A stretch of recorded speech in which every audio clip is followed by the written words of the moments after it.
Good morning, it's Michelle at Hesketh Emporium, and today I've got this lovely little Bernina in its case, or its little cabinet.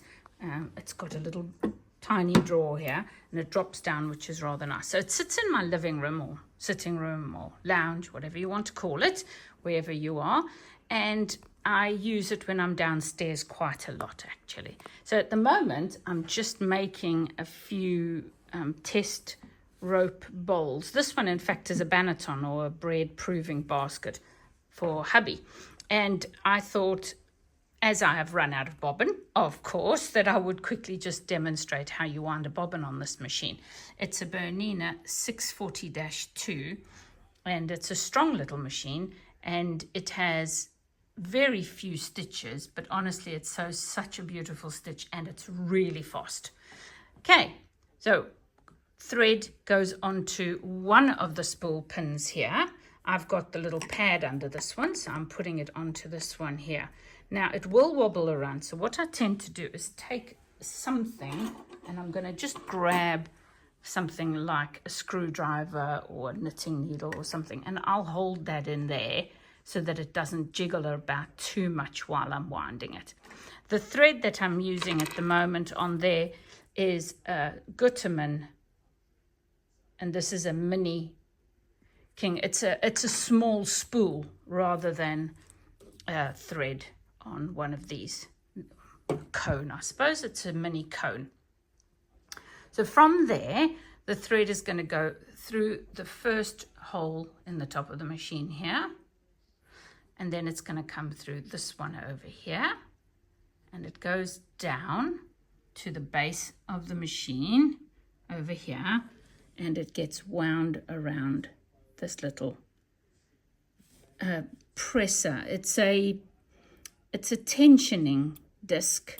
You can see it's a similar thing to what you get over here when you tension the thread. So if you screw this tighter, your thread will wind on a lot more tightly.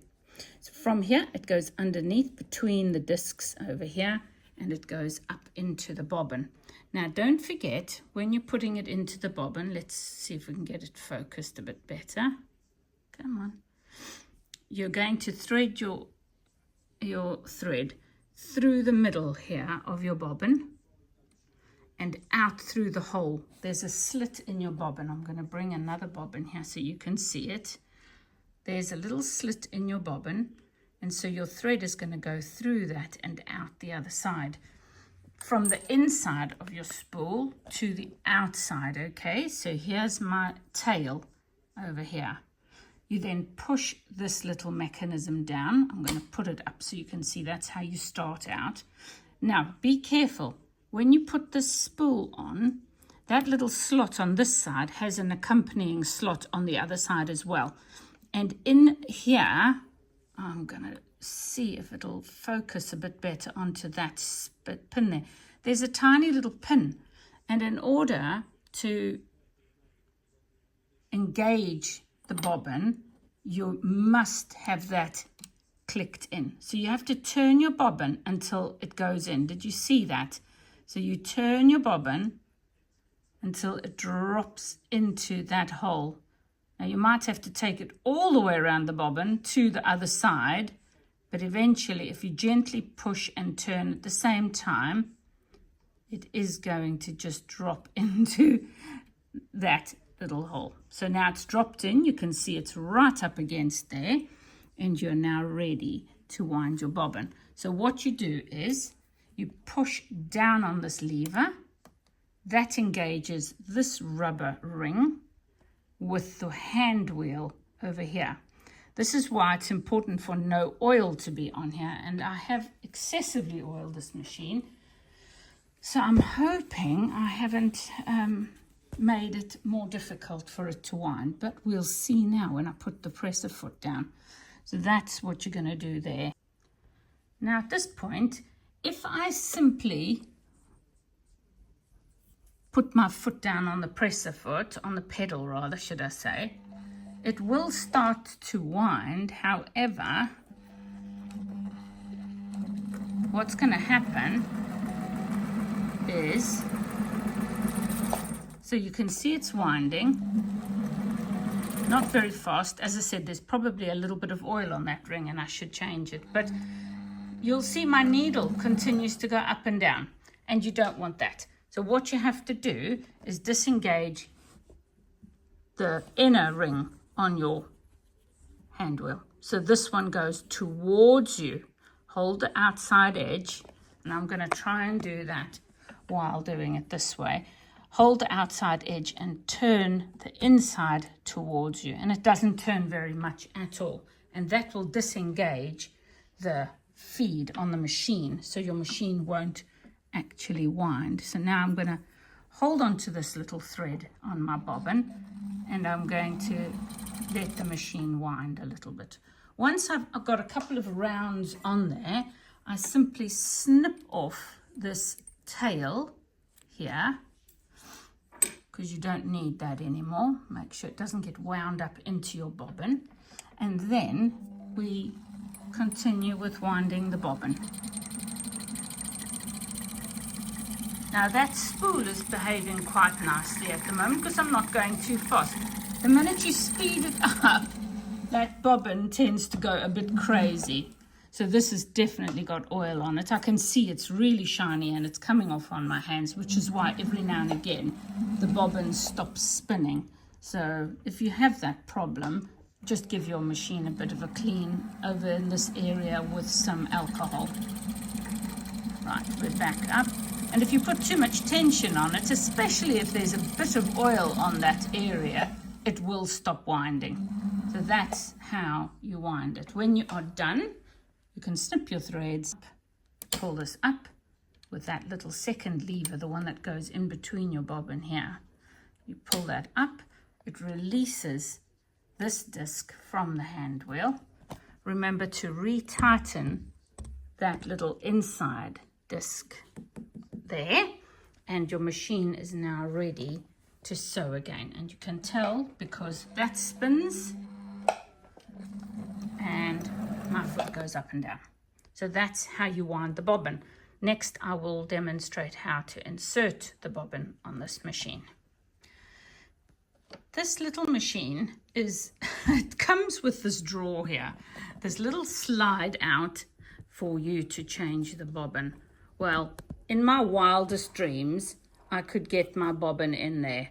No, it's not happening. So I actually don't bother with that, and I open up the machine and tilt it away from me.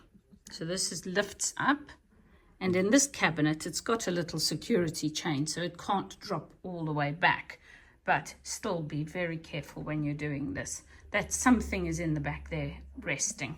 And if you're concerned about your fingers or anything like that, and somebody might come in like a child and step on the pedal while you're doing this, do yourself a favor, switch the machine off at the socket, at the plug.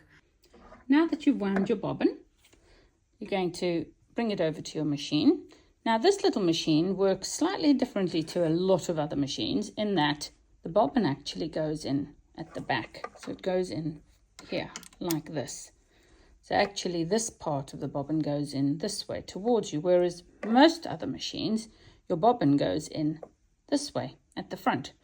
Don't get confused by that on this machine. So you want to flip your bobbin case around, and you want to take your bobbin and you put it into a P shape like this, and you engage it into your bobbin. Now your thread is hanging down on the left as it should. And what you do is you just roll it until you get to this little groove in your bobbin case, that is, in your bobbin case.